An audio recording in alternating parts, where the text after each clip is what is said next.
கட்டத்திற்கு வந்துவிட்டோம். ஒவ்வொரு கவிஞரும் அவர்களுடைய கருத்துக்களை மிக அழகாகவும் தெளிவாகவும் வைத்தார்கள். இந்த நாட்டினுடைய பிரச்சனையிலிருந்து உலக பிரச்சனை வரைக்கும் முழுவதாக அவர்கள் பேசிவிட்டார்கள். இந்த பாடுகுயிலே அப்படிங்கிற தலைப்பு ஒரு அழகான இசை குரலா மட்டும் இல்லாம இந்த சமூகத்துடைய பிரச்சனைகள், சுமைகள், பெண்களுடைய வலி, இளைஞர்களுடைய கனவு, மாணவர்களுடைய பிரச்சனைகள், இயற்கையோட விவசாயம் பத்தி சொன்னாங்க.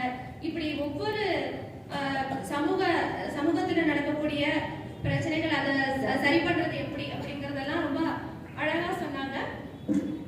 இன்று இந்த மேடையில் ஒலித்த ஒரு சில வரிகள் மனதை வருடின, சில வரிகள் சிந்தனையை தூண்டின, சில வரிகள் மாற்றத்திற்கான தீப்பொறியை நமக்குள் ஏற்றின. இங்க கவிதை அப்படிங்கிறது வர்ணனை மட்டும் இல்லாம நிறைய நம்மளுடைய உணர்வுகளையும் இந்த உலகத்துக்கு சொல்ல வைக்கிற ஒரு நம்பிக்கையான கருவியா இந்த கவியரங்கம் இருந்தது, இருக்கும்னு நான் நம்புறேன். இது சமுதாயத்துல ஏதோ ஒரு மாற்றத்தை கண்டிப்பா நிகழ்த்தும், அந்த மாற்றத்திற்கான விதையாக இந்த கவியரங்கம் இருக்கும் என்று கூறி இந்த கவியரங்கத்தை என்னுடைய கவிதையோடு நான் முடித்து வைக்கிறேன். என்னோட கவிதை கிட்டத்தட்ட ஒரு கதை மாதிரி இருக்கும். அதுக்கு ஒரு முன்னுரை சொல்லிடுறேன். பொதுவா நமக்கு தெரியும், குயில்லாம் காக்கத்தோட கூட்டுல தானே போயிட்டு முட்டையிடும், அதோட இனத்தை பெருக்கும். அப்போ ஒரு குயில் கிராமத்திலேருந்து வேற ஒரு இடத்துக்கு போகுது. அது எந்த இடத்தை சூஸ் பண்ணுது அப்படின்னா, ஒரு முக்கியமான இடமா இருக்கணும், ஒரு பெருமையான இடமா இருக்கணும் அப்படின்னு சொல்லி அப்படியே தேடி போயிட்டே இருக்கு. அப்படி போகும்போது அது நிறைய காட்சிகளை கண்டுகிட்டே வருது. அதை பார்க்கும்போது மனிதர்கள் எந்த அளவுக்கு இந்த பூமியை அவங்களுக்கான தான் மாத்தி வச்சிருக்காங்க அப்படின்னு சொல்லுது. ஒவ்வொரு பிரச்சனையா பார்த்து நமக்கு கொஞ்சம் கொஞ்சம் அறிவுரையும் சொல்லுது. கடைசியா அது தேடின இடத்த பார்த்துச்சா, அது காக்கை கூட்டை கண்டுச்சா, அது எந்த இடத்துக்கு போச்சு அப்படிங்கிறது கவிதையோட முடிவுல தெரியும். பாடு குயிலே. கிராமத்து குயில் ஒன்று தான் முட்டையிட காகத்தின் கூடு தேடி நகரத்தை நோக்கி நகர்ந்தது. தன் இனம் காக்க இனிமையான இடம் தேடி இடம் பெயர்ந்தது. அங்கு கண்ட காட்சிகளால் அதன் கண்கள் பணித்தன. பனிமூட்டம் புகை மூட்டமானது. வாகன புகையில் குயிலும் வந்த வழி மறந்து போனது.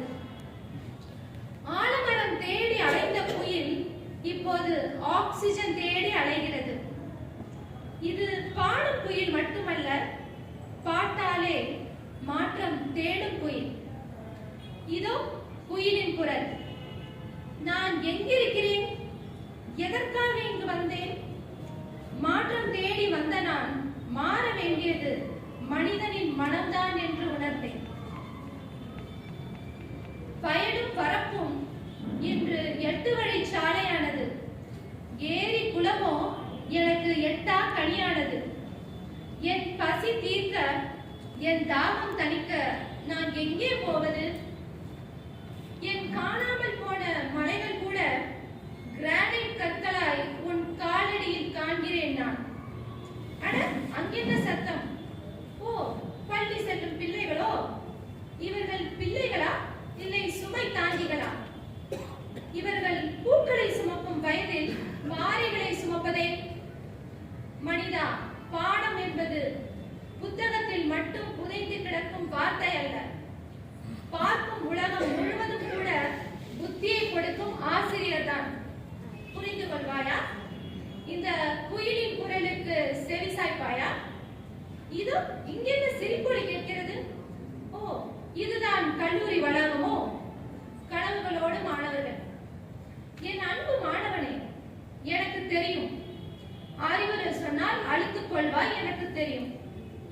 இருந்தாலும் சொல்கிறேன் கேள். நேரம் நதி போல் ஓடிவிடும், நழுவ விடாதே. தோல்வி கண்டு அஞ்சாதே. அறிவியலின் ஆழம் தொடு, அதிகாரத்தை கையில் எடு. துரித உணவினை தூக்கி தூர போடு. சமூக வலைதளத்திடமிருந்து விடுதலை தேடு. ஒழுக்கத்தை கடைப்பிடி. பெண்களை மதி. சமையலறை தீயிலிருந்து ராக்கெட் தீவரை செல்லும் பயணமே பெண்ணின் வரலாறு. மேரி கியூரி போல் கதிர்களை ஆராய்ந்து உயிருக்கு வெளிச்சமிட்டவள். கல்பனா சாவ்லா போல் விண்வெளியை தொட்டு பூமிக்கு பெருமை சேர்த்தவள். ஆகவே பெண்களின் மதி, இந்த குயிலின் குரலுக்கு செவிசாய்ப்பாயா? என் இனம் காக்க பல இன்னல்களை கடந்து இடம் பெயர்ந்து ஓர் இருப்பிடம் தேடி அலைகிறேன் நான். எங்கோ எனக்கு தமிழ் மனம் வீசுகிறது.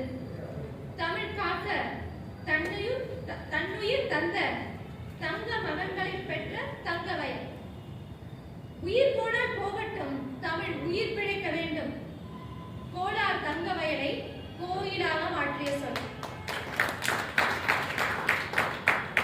உயிரை விட மொழி மேலென்ற தமிழர் தியாகத்தை தாங்கிய தங்க வயல். என் இனம் வேர்விட இதை விட வேறிடம் வேண்டுமா? நான் மகிழ்ச்சியில் துள்ளி குதித்து பாடி பறக்கிறேன். எனக்கு வாய்ப்பிருந்தால் மீண்டும் மீண்டும் இங்கே பிறக்கிறேன். நன்றி.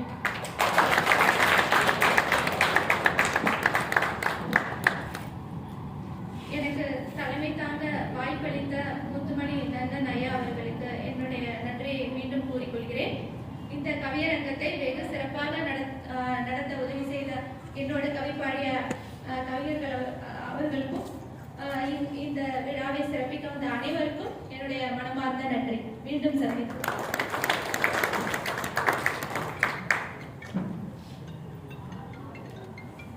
அனைவருக்கும் நன்றி.